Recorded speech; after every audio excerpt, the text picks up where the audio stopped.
आचार्य पंकित गोयल का स्वागत है टीआरएस पर। बहुत बहुत धन्यवाद।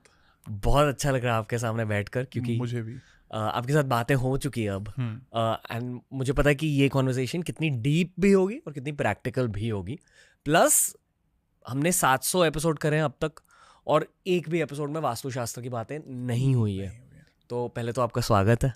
बहुत बहुत धन्यवाद। Thank you for having me here. Thank you. अब छा चुके हो यूट्यूब पर, बस अरे, ये कहना है पहले तो। Thank you very much. पूरी कोशिश है। वास्तुशास्त्र की बातें कहाँ से स्टार्ट होनी चाहिए?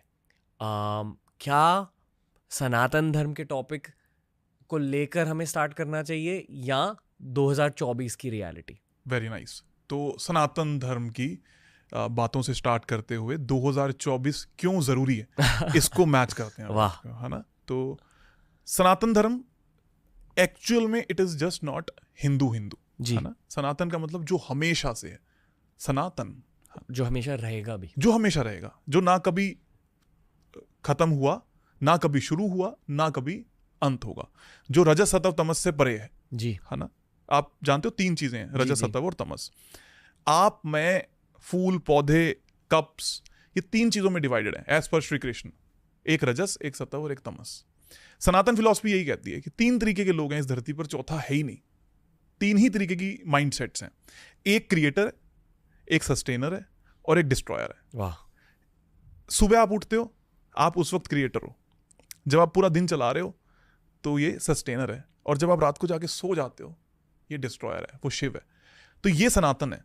सनातन हमें ये बात बोलता है कि 2 चीजें हैं इस पूरी पृथ्वी पर, एक है पुरुष, एक है प्रकृति। पुरुष का मतलब नॉट मेल, पुरुष जिसको चेंज नहीं किया जा सकता, जो बदलाव नहीं ला सकते। फॉर एग्जाम्पल, आप एक सर्टेन हाइट को अचीव करने के बाद, एक सर्टेन शक्ल को अचीव करने के बाद आप चेंज नहीं हो सकते। आपके जीन्स चेंज नहीं हो सकते, आपका ब्लड ग्रुप चेंज नहीं हो सकता। ये सब पुरुष है। और प्रकृति क्या है? जो सब वेरिएबल है, आपके बालों का स्टाइल, हमारी लाइटिंग, हमारा डेकोरम, हमारा एनवायरनमेंट। तो ये रजस सत्व तमस और पुरुष प्रकृति सनातन है जी। जो हर किसी के अंदर हमेशा से थी, बदल नहीं सकती।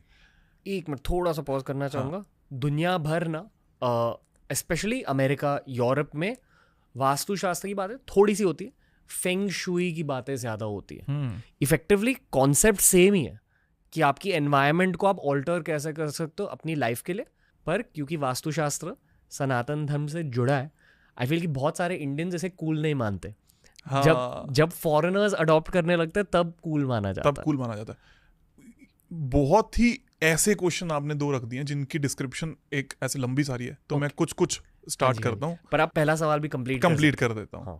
तो हमने 2 बातें करी ना। सनातन क्या था जी, कि 3 तरीके के माइंडसेट और 2 तरीके की फिजिकलिटी, पुरुष और प्रकृति। हमारे अंदर भी 2 हैं। तो शिव जी का रूप दिखाया गया Ardhanarishvara, 1 is feminine, 1 is masculine. इसके बेसिस पे सनातन उपजा या बना। सनातन में कोई रूप नहीं है, उनके परिभाषा है। जैसे विष्णु जी ने राम बन के अलग मैसेज दिया और कृष्ण बन के अलग मैसेज दिया। तो वास्तुशास्त्र तब कहां आया? भगवान श्री राम ने जब लंका गए तो एक पर्टिकुलर रास्ता क्यों बनाया? किसी ने नहीं पूछा इस बात को कि वही रास्ता क्यों चाहिए था उनको। क्योंकि वो फॉर श्रीलंका जो वास्तु ऑस्पिशियस बनी हुई थी, Ravana was the first vastu consultant as per theory. वाह। ठीक है। तो रावण को सब पता था, इसलिए उसकी बात सोने की लंका थी। एंड साउथ डायरेक्शन जहां पर सबसे ज्यादा पैसा आता है उसने वहीं बनाया, इंडिया के साउथ में। तो जिसके चारों तरफ पानी है उसको बर्बाद करने के लिए क्या कहा जाएगा? हनुमान जी को भेजा जाएगा, जाके देख के तो उनका एनवायरनमेंट कैसा है। हनुमान जी के जाकर देख के यार, यहाँ पर ये रखा है, यहाँ पर ये रखा है, यहाँ पर ये रखा है। हनुमान जी वापस आते, क्या किया जाए? तो एक रास्ता ऐसा बनाते हैं जो इंडिया के लिए प्रॉफिटेबल हो और उसके लिए शत्रु से हानि का रास्ता हो। यहां से हमारा वास्तुशास्त्र आया। ठीक। महाभारत के अंदर एक माया नगरी का जिक्र होता है। माया नगरी क्या है? पांडवों के लिए बनाई जाती है। माया नगरी को बनाने वाला कौन है? माया या मैं नाम का एक वास्तुशास्त्री है। वो कौन है? वो रावण का साधु है या जमाई है। वो इसलिए उनका महल बना रहा है ताकि पांडव बर्बाद हो जाए। ठीक। तो वहां पर भी वास्तुशास्त्र है। फिर आते हैं 2024 पर। 2024 में हमारा श्री राम मंदिर बनता है। 2024 में श्री राम मंदिर जो बनता है, आज भी अगर टेक्निकली देखा जाए तो उसमें छोटे मोटे से लूप होल्स हैं। क्या है डिटेल में इसको कहना थोड़ा सा ठीक नहीं होगा, बट लूप होल्स हैं। लेकिन वहां पर भी बनाया जाना क्यों बनाया गया? क्योंकि मंदिर फर्स्ट फॉर्मेशन है एक इंसान को उसकी किसी विजडम के साथ जोड़ने के लिए। मतलब मंदिर इसलिए नहीं थे कि आप और मैं ईश्वर को पालें, आप तो ईश्वर को घर में भी पा सकते हो ना, मेडिटेट कर सकते हो, सामने प्रतिमा रख सकते हो, तो मंदिर क्यों बनाए गए? हर इच्छा पूर्ति का मंदिर, चाहे आप तिरुपति बालाजी चले जाओ, सालासर बालाजी चले जाओ, ये कोई भी ऐसे मंदिर जो 100% बनाए गए हैं जहां पर ईश्वर प्रकट नहीं हुए, जो इंसान द्वारा बनाए गए, जी। उनमें प्रतिमा यानी कि मूर्ति वेस्ट में ही होती है और ईस्ट फेसिंग ही होता है, और उसके ऊपर डोम ही होता है, डोम जिसके नीचे हम खड़े होते हैं। क्यों होता है? क्योंकि एज सुन एज आपके छत के ऊपर आपसे ट्रिपल हाइट हो जाती है तो आप स्पेस एलिमेंट में कनेक्ट कर जाते हो। स्पेस इज मैनिफेस्टेशन, इच्छा पूर्ति, ईश्वर से कनेक्शन। उस फील को जागृत करने के लिए वो मंदिर है। और फिर उस इच्छा में जाने के बाद आप कैसा सोचोगे, जैसी प्रतिमा है वैसा सोचोगे। अगर राम को देख रहे हो तो आपके मन में आएगा कि मेरा परिवार इंपॉर्टेंट है, मेरी वाइफ इंपॉर्टेंट है, मेरे बच्चे इंपॉर्टेंट है, मेरे पिता इंपॉर्टेंट है, मेरा समाज इंपॉर्टेंट है। तो एक अच्छी गवर्नेंस को या अच्छी गवर्नमेंट को रूप देने के लिए श्री राम मंदिर इंपॉर्टेंट है। ये 2024 का सनातन है। तो आप जिस भी मंदिर में जा रहे हो, आप खुद जाकर ऑब्जर्व करना है कि घर में वो सेम फीलिंग कितनी देर में जनरेट होती है और मंदिर में कितनी जल्दी जनरेट होती है। और कोई भी धर्म हो, सिखिज्म है, गुरुद्वारे बने हैं, डोम्स का इस्तेमाल करते हैं। Officially I won't can say कि भैया उन्होंने इसको वास्तु को माना है कि नहीं माना। मैं उसको ढूंढ पाया हूं कि वहां पर कोई ना कोई चीजें ऐसी मिली हैं जो एक साइंटिफिक रूप लेती हैं। स्पेस एलिमेंट को कनेक्ट करते हो and you connect to the God, that is 24। और कूल की बात करते हैं, कोई भी चीज जो दूसरा व्यक्ति कर रहा है और जो आपसे खूबसूरत है या आपकी आंखों को खूबसूरत लगता है तो वो कूल बन जाता है। इंडियन फिलॉसफी में वाइट स्किन हमेशा से सुपीरियर मान ली गई, इसलिए जो उन्होंने कहा वो सब सत्य था।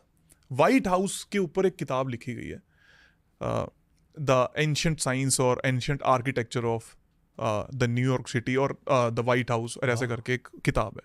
उसमें वास्तुशास्त्र कब पहली ईंट रखी जाएगी इसका उसमें बताया गया। वो लोग तब से मान रहे हैं, लेकिन वो हमें नहीं बताना चाहते कि हम मान रहे हैं। क्यों? क्योंकि वो नहीं चाहते कि हम भी सुपीरियर हो जाएं, हम इंफीरियर रहें। इसलिए इंडिया में वो वास्तु किया गया जिससे आपको और मुझे प्रॉब्लम्स आए। आपको और मुझ तक जो वास्तु पहुंचाया गया वो गलत पहुंचाया गया, ताकि आप और मैं अमीर ना हो जाएं, आप और मैं दबे रहें। सबसे पहले किलों के ऊपर राज किया गया, राजाओं से दोस्ती करी, उनके किलों को हिलाया गया। किले के अंदर डोम हुआ करता था सबसे बड़ा, जिसके नीचे राजा बैठता था, बात करता था, ताकि वो प्रजा से कनेक्ट करे। राजा जो प्रजा है वो राजा को देखे कि वो भगवान है। लेकिन धीरे धीरे क्या हुआ, आपको और मुझे बताया गया या हमारे पूर्वजों को बताया गया कि घर का सेंटर खाली कर दो, छोड़ दो।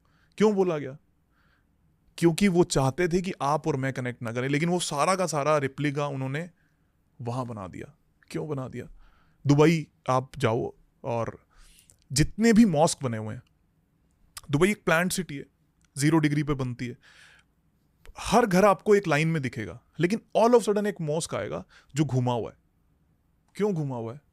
क्यों उन्होंने अपना आर्किटेक्चर वहां पर खराब करा लिया? सो दिस इज सनातन, जो हमेशा से था, हमेशा है, हमेशा रहेगा। आप और मैं यकीन करें या ना करें, कूल बनना जरूरी है ही नहीं, इंपॉर्टेंट है रेलेवेंट बनना। किसको दिखाने के लिए हम कूल हैं? मैं अगर आज इस लेवल पर आया हूं तो हम तो कुर्ते पजामे में भी कूल हैं तो हैं। हमें नहीं बोलनी आती इंग्लिश, हम कूल हैं। क्या हुआ उसमें कि मैं उसी टर्म्स को यूज करूं जो अंग्रेज बोल रहे हैं? हाँ, मैं विदेश जाता हूं, वहां जो मुझे उनकी भाषा सीखने की जरूरत है तो मुझे सीखनी पड़ेगी, बिकॉज मैं उनकी जगह पर हूं। तो आज का जो यंग लोग हैं उनको मैं सबको ये बात कहूंगा कि don't try to become cool, try to become relevant.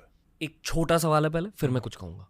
छोटा सवाल ये है कि हमारे शास्त्रों में वास्तुशास्त्र का जिक्र पहले कहाँ हुआ? सबसे पहले इनडायरेक्ट फॉर्म में रामायण और महाभारत में आपको देखने को मिलता है। डायरेक्ट फॉर्म में विश्वकर्मा प्रकाश एक बुक है, कहा जाता है ये विश्वकर्मा जी ने खुद लिखी है, वहां इसका उल्लेख आपको देखने को मिलता है। ऋषि है विश्वकर्मा? विश्वकर्मा जी, भगवान विश्वकर्मा, जिनको हम टूल्स के, मशीन्स के गॉड बोलते हैं, वो विश्वकर्मा जी भगवान माने जाते हैं और उन्होंने इस किताब को लिखा है। तो सबसे पहले क्या था कि जो आर्किटेक्ट है, आर्किटेक्चर, ये टर्म थी ही नहीं कहीं। टर्म वॉज शिल्प शास्त्र। शिल्प का मीन्स पत्थर। पत्थर को किस तरीके से इस्तेमाल किया जाए कि एक इंसान का जीवन अच्छा हो जाए, द सब्जेक्ट इज शिल्प शास्त्र।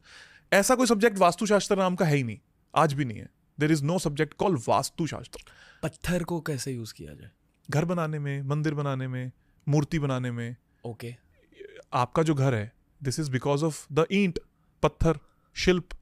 उस शिल्प को क्या आकार दूं कि वो मूर्ति बन जाए? सिविल इंजीनियरिंग की तरह, सिविल इंजीनियरिंग की तरह, पर एक स्पिरिचुअल एंगल के साथ, शायद ऐसा मुझे लग रहा है। हमारे उस वक्त के शास्त्रों में हर चीज में स्पिरिचुअल एंगल था, इवन फूड में भी था। तभी तो हम आपने देखा होगा ना कि पहले खाना खाते वक्त हम कुछ जमीन पे रखते थे ताकि कुछ आसपास की चींटियां और ये वो उनको भोग लग जाए। जो प्राचीन विद्या अब लौट कर आ रही है, क्योंकि लोग ये समझ रहे हैं, ये समझ रहे हैं हर चीज के पीछे कुछ ना कुछ लॉजिक होता है। हाँ, और मैं तो सबको ये बात बोलता हूँ, अच्छी जीन्स पहनो जो फटी हुई है, that makes you cool, but आपका माइंड कूल तब है जब आप सनातनी हो, तब आपके पास विजडम है, नॉलेज है। और सनातन इतना बड़ा है कि आप उसकी 0.1% भी यहां से लेकर चले गए तो बहुत है, सफिशिएंट है आपके जीवन के और मेरे जीवन के लिए। तो वास्तुशास्त्र इज 0.1% ऑफ दैट समुद्र, है ना। तो ये जो स्पेस की आपने बात करी, स्पेस की, तो स्पेस 5 चीजों से मिलकर बना, धरती, आकाश, वायु और आपकी जो अग्नि है वो, और पानी। स्पेस मतलब आपके आसपास का space? हाँ, कुछ भी जो जीवन दे रहे हैं हमें, 5 elements. Okay, 5 element, water, air, संसार, water, air, fire, earth and space. इसके कारण आप और मैं बने हैं, इसके कारण ही पूरी पृथ्वी बनी है। जब ये 19-21 कुछ होता है तो ये आपके दिमाग को इम्पैक्ट करता है, और वो इम्पैक्ट करना आपकी लाइफ को इम्पैक्ट करता है। तो कोई भी क्यों अलग नहीं सोच पा रहा, इट जस्ट बिकॉज क्योंकि उसके घर के एक सर्टेन एनवायरनमेंट में कुछ गलत पड़ा है, इसलिए वो वैसा सोच ही नहीं पा रहा। यहाँ ना मैं एक प्रैक्टिकल पर्सपेक्टिव देना चाहूँगा। बचपन में मैंने जूडो सीखा था, और जब आप मार्शल आर्ट्स करते हो 5-6 साल के लिए, आप में कुछ बदल जाता है कि बहुत डिसिप्लिन आ जाता है। पर उस डिसिप्लिन को आपको अपने जीवन में भी अपनाना होता है। मैं एज 27 तक मेरे मम्मी पापा के घर में रह रहा था, और 28 होने के बाद ये पता चला कि यार नहीं, I need to live alone, कुछ ग्रोथ बाकी है मेरी। तो जब मैं खुद के घर में शिफ्ट हुआ, मेरी पहली प्रायोरिटी ये थी कि सब कुछ साफ सुथरा रखना, और सब कुछ अपनी जगह में, रूम भी साफ सुथरा, लिविंग रूम भी साफ सुथरा। आई फील कि करियर को बहुत ग्रोथ मिली, दिल को बहुत ज़्यादा ग्रोथ मिली, इमोशनली थोड़ी मैच्योरिटी आ गई। डेफिनेटली घर को छोड़ना भी एक रीज़न था उस मैच्योरिटी के पीछे, उस ग्रोथ के पीछे। पर जब आप एक साफ सुथरे स्पेस में रह रहे हो, जहाँ आप रूल्स फॉलो कर रहे हो कि आपकी आसपास की एनवायरनमेंट साफ होनी चाहिए, कुछ डेफिनेटली बदलता है। और घर की एक एनर्जी होती है, घर की एक एनर्जी होती है, सेम एनर्जी है जो आपके और मेरे अंदर है, जो इस कप में है वही आपके घर में है। और शास्त्रों में तो ये भी बोला गया है, इस घर की उम्र ही इतनी है। आपकी और मेरी जैसे उम्र है ना, वैसे हर घर की उम्र है। 80 साल का ये घर होगा, 90 साल का ये घर होगा, 100 साल का ये घर होगा, 150 साल का है। उसके बाद वो खत्म हो जाएगा, वो लुप्त हो जाएगा। Just not because of the architecture, just because of the energy.